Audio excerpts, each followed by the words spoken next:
Hi ළමයි, welcome to my channel. ඉතින් අද අපි කාලයක් තිස්සේ අපි දෙන්නම යන්න ආසාවෙන් හිටපු තැනකට තමයි යන්නේ. කැලෑගොක්ක. ඇත්තටම කැලෑගොක්කේ යන ගමන් පොත සූදානමක් ඇතුව තමයි යන්න ඕනේ. මම එහෙම කියන්නේ හේතුව ඔයාලා මේ වීඩියෝ එක බලලා හිතා ගන්න පුළුවන්. එහෙනම් අපි යමු මැප් එක දාගෙන අපිට එන්න පුළුවන් කටගොස්තර පැත්තෙන්. ඒ පැත්තෙන් යනවා නම් මැණික්කින්න හරහා නායම්පනාව පාරට දාලා අපිට යන්න පුළුවන්. ඇත්තටම මේ යන පාර නම් මාර ලස්සනයි.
රුපියල් 100ක ටිකට් දෙකකුත් අරගෙන මෙන්න මෙතනින් තමයි අපිට උඩට යන්න තියෙන්නේ.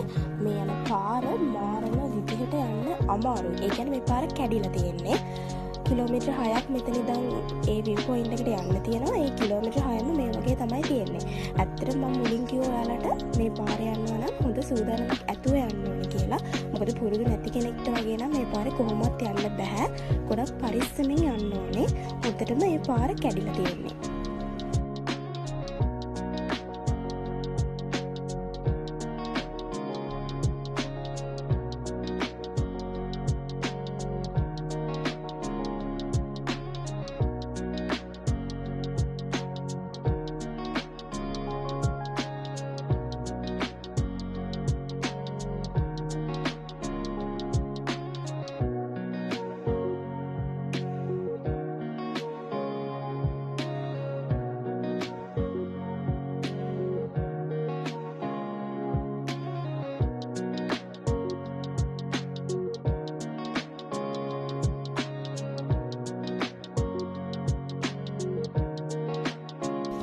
ඉතින් මේ යන පාර එක තැනක මේ විදිහට පාර දෙපැත්තෙන් ගෙවල් දකින්න පුළුවන්.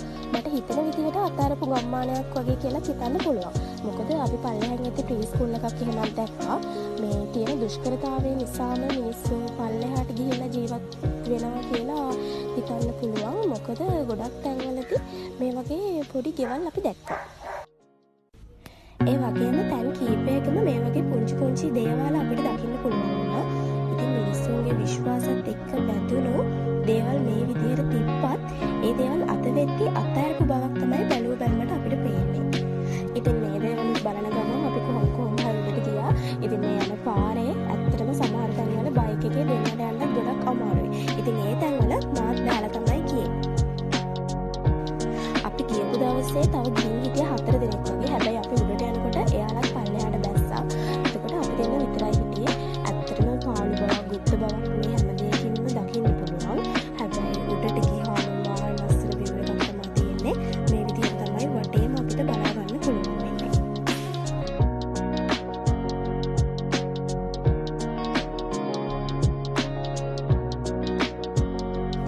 කොහොම හරි වැඩි වෙලාවක් යන්න කලින් මීටුමෙන් මේ හැමදේම වැහුණා. ඒක